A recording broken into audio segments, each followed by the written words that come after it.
Série de reportages sur les femmes. Nous nous intéressons ce soir à Aïssata Samasekou, entrepreneur de son état. C'est en 1989 qu'elle a monté un projet familial dénommé Katene Kaji, une fabrique de savons et de fourneaux qui lui permet d'embaucher d'autres femmes et leur permet de sortir de l'ombre.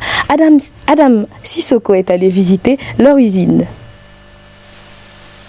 C'est elle Aïssata Samasekou, née en 1963, mariée et mère de 5 enfants. Une vraie battante qui s'est donnée comme mission de fabriquer depuis l'année 1989 2 objets indispensables dans une société, à savoir des savons et des fourneaux céramiques. C'est patiemment et minutieusement qu'elle a monté ce projet, une histoire de famille. Ici, on fabrique des fourneaux. C'est le fourneau dont il y a la céramique là-dedans. La céramique, non seulement ça diminue le nombre de bois.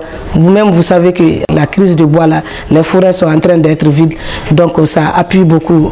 Et puis le charbon, quand on brûle le charbon, le monoxyde qui sort là-dedans, ça tue beaucoup de femmes. C'est très avantageux. C'est très économique aussi. Le savon aussi, c'est toujours pour aider les femmes. Parce que le foyer amélioré, vous-même, vous voyez que je ne peux pas dire que le foyer est dans toutes les familles, mais il y a peu de familles qui n'ont pas de fourneau. Ça, les femmes même peuvent témoigner ça, l'utilité du fourneau là. Notre cinquantenaire a embauché 5 femmes dans son entreprise. 5 femmes qui, auparavant, ne faisaient rien à longueur de journée. Ce travail m'apporte beaucoup de choses. Ça me permet de gagner mes petites dépenses. Notre directrice est très gentille, elle ne nous fatigue pas.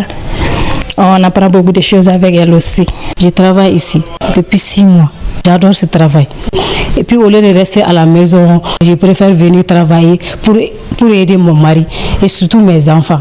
Même si la crise secoue souvent les affaires d'Aïssata, elle a toujours su maintenir le cap. La crise nous concerne bien, la crise concerne tout le monde, c'est mondial. On a eu beaucoup de difficultés, on voulait même abandonner ça. Puis on s'est bien battu pour continuer.